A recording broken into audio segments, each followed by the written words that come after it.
Imagine if one of the best dog trainers in the world told you your dog training could exponentially improve if you just owned this one thing. There's a very good chance if that dog trainer was somebody you believed in, you would run out and get that very one thing, correct? Like, let's say if that very one thing was like under $50, like why not, right? Why not? Yet in Shaped by Dog episode number 133, I shared this one thing that would exponentially improve every single person's dog training. And I've come to find out not many of you have gone out and got it.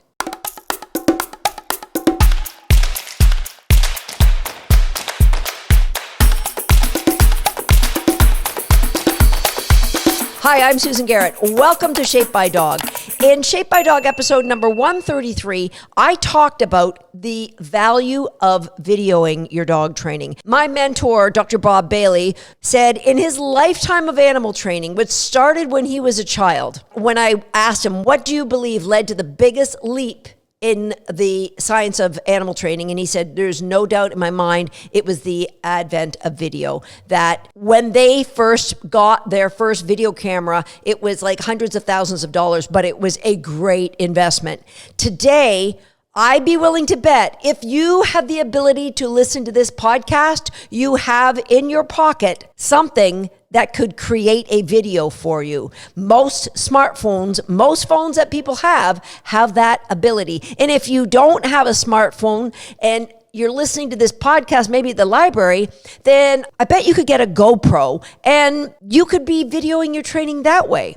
So last week, I wondered how many people actually video their dog training. So my team put up a survey on social media asking that question. And the 4 categories were, I video my training almost 100% of the time. And I said not 100% of the time because I didn't want anyone to lie.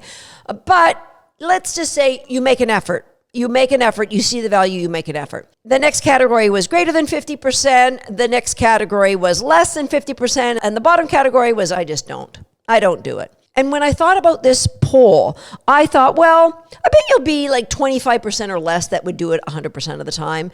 But I'd be willing to guess like 50 to 70% of the people will do it at least 50% of the time. That was what my hallucination was. Boy, was I wrong. Now, I'm going to preface this by reminding you that every moment of the day that you are interacting with a dog, other than when that dog is sleeping, you are training the dog. So it's kind of a bit of a trick question because, unless you have like closed circuit TV on you all the time, then none of us are really videoing our dog training that much. But I'm talking about formal training. When you set up to, okay, I've planned my session, I'm going to go train my dog. What percentage of that time would you record what you're doing? And here's a shocker. Like, I was literally taken aback. 88% that answered this survey said they video their training less than 50% of the time. That meant, well, let's do math. Only 12% of you said you video your training greater than 50% of the time. 63% said, I never video my training. Kaboom. We have millions and millions of downloads of the Shaped by Dog podcast. Millions of downloads of people who see value in this podcast, see value in learning about how to train your dog, but you're not taking advantage of a simple and really an effective training tool. Like, it's inexpensive because you've got it. In Shaped by Dog episode 133, where I share in great detail how to video your training, how to review the results of that, and what to do with the information that you get. It's all in that episode. And I even shared that, ideally you have a tripod, but I detailed how to make one out of a toilet paper roll, an empty toilet paper roll. So I was absolutely, I'm glad I didn't bet anyone money on this one because, man, I would have lost big time. That 63% of people who listen to this podcast and took the poll do not video any. They have never videoed their dog training. So I thought, well, there's got to be some reasons. So I brainstormed. Well, ChatGPT and we brainstormed together, and grain of salt, never take anything ChatGPT says as gospel, but it's a great way to kind of stimulate your own thought processes. And of all the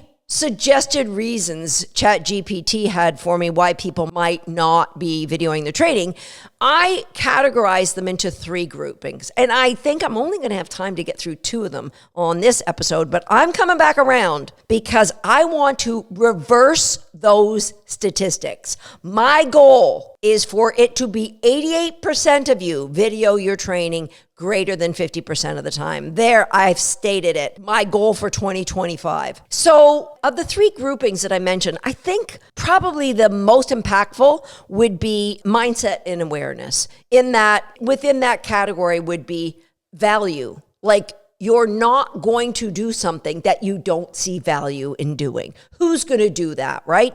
And so have I explained the value? Dog training is a mechanical skill, meaning our dog's abilities are 100% at the mercies of our abilities. There is no dog that's ever been better than their dog trainer. It's just not. Now you can say, oh, Susan, I've had some great dogs and I'm not a great dog trainer. I'm not denying there are great dogs. Actually, I think all dogs are great dogs, but there's no dog that's ever going to be better at a skill than you are at teaching that skill. And because it's a mechanical skill, the only way you're going to get better is by having somebody watch you and say, oh, do you see where you moved your hand before you actually marked the behavior for your dog? Or whatever little nuances that are going to help you be better at dog training. You don't get better unless you have eyes on you. Now, you might say, well, I go to class. I go to class once a week. That's where my eyes are on. How many people are training dogs in that class? Let's say it's between 6 and 20. So you have maybe, if it's a big class, you might have a few other people. Now, how good are those people at picking up the nuances in real time? Because it's very, very different picking up a nuance or a mistake or mechanical error on video that you can scrub at any speed you want versus being in a room with a lot of dogs that you're trying to, keep everyone moving and keep everyone learning, but you've got to watch so that there's no, arguments. You got to watch that, people aren't making these gross mistakes. Are you going to pick up on those nuances? Highly unlikely. Plus, once a week in a classroom for an hour, how much of that time is spent sitting and listening? Let's say that's a minimum of 30 to 50% of that time. So now we have 30 minutes, and that's divided between how many other dogs? So let's say you actually get eyes on you for 3 to 5 minutes. How much is going to be picked up in that 3 to 5 minutes versus what if you had somebody watching you every single time you trained your dog? It's a mechanical skill. The reasons baseball hitters get better is because they are videoed, that people are caring. I talk to my friends. I have a friend who's been a world champion of judo. I have another friend who is an MMA fighter. And I tell them, if you're not videoing your students, you're doing a great disservice to them, because you actually have an elevated opinion of how good you are at catching things in real time. Nothing can compare to the ability to scrub through a video and repeat and double check. And is that what you're really seeing? I'll give you a perfect example. I've been training a running dog walk with my young dog Prophet. Occasionally he splits his back legs and occasionally he puts his back legs together. When his back legs are together, I notice on video, he doesn't hit in the position that I want to. Then I further investigated and found out when a dog was turning to the left, I want them to be on their left lead, meaning the left leg is further out in front of the right leg as they're coming down the dog walk. Well, Prophet, when he was turning to the right, wanted to be on his left lead. And that when he was on the wrong lead, that's when his feet would come together on the back. When he's on this correct lead, his feet would be nicely split. I would have never known any of that had I not been a student of my own dog training. I constantly am evaluating what I'm seeing. It doesn't take any time at all. But honestly, episode number 133 is got it all in there for you. So the value of Do you see value in having somebody coach you versus you never have anybody looking at what you're doing? You could take something that might take you 10 minutes of really good dog training. It might take you 10 minutes spread out over 3 weeks. It might be 30 seconds a day, 3 or 4 times a week. And in 10 minutes, you've got an amazing skill. That same skill might take you 5 years if you are doing it incorrectly. And you might believe your dog is stupid. You might believe this training method is stupid. Whatever your teacher is telling you is stupid. Maybe you might believe that you just aren't cut out for dog training because you can't seem to teach this basic skill. It's a basic skill that if you use video would exponentially change how fast it could be taught. Kim's young puppy Waffles, she said, I'm struggling getting this puppy to retrieve for me. I took Waffles into the bathroom, set up a video camera, 2 sessions later, perfect retrieve. Yes, I have an understanding a little bit higher than Kim does, but Kim's a great dog trainer. And I would ask her, did you video your sessions? Well, not all of them. So just putting up that camera and looking at what you do. Yes, I told stories about Kim today. I apologize for that. But I needed her as an example to a skill that she struggled to get her puppy to learn could be taught in 2 very brief sessions by me using the tool of video. And it's not like I trained for 10 minutes and then looked at the video. I would stop after 1 minute if I wasn't getting the results I thought I should be getting. And I would look at what I just did. Oh, okay, I can change these 2 things. And so I can give you example after example of my own students who, when they came into our Recallers program or our Handling 360 program or our Homeschool the Dog program, they'd never videoed in their life. But when they finally came around and did video, exponential growth. Exponential. Their dog suddenly became far more brilliant. So first category being mindset and awareness. Are you aware of the value? I hope now I've convinced you of the great value. It could also be that, you know what? I'm just living for the now. I'm just doing what I can do right now, and that's my dog training. And that's all there is to it. It also could be the mindset of your dog training is getting your dog to stop. Don't. No, stop, no, don't, no, stop. Well, maybe you don't want to set up a camera for that. But it's highly unlikely, if that's the way you train your dog, that you are a regular listener here on Shape by Dog. And so I'm going to discount that. So mindset and awareness, it's, do you see the value? Can you move beyond just getting immediate results? But I think also some people think, well, I'm not good enough to set up a video. I'm not a professional. I'm just like a pet owner. And videos are not for pros, guys. Videos might be at one time when my mentors, Bob and Marion Bailey, were training animals. Yeah, hundreds of thousands of dollars for one camera. That's not the case anymore. You likely have a camera in your phone and you likely have an empty toilet paper somewhere around your house. You can set up a video for your next training session. Just try one. Now, if it's not mindset and awareness, maybe it's practicality. There's practicality reasons for you not videoing. And I think the big one that people might throw to me on this one is I just don't have the time. I barely have time to train my dogs. I don't have time to set up a video and then look at the video and then write down what I've learned from that video. I just don't have the time, Susan. So let's just talk about your time, because we all do things that is time wasting. Let's just call it time spending, because wasting is too negative.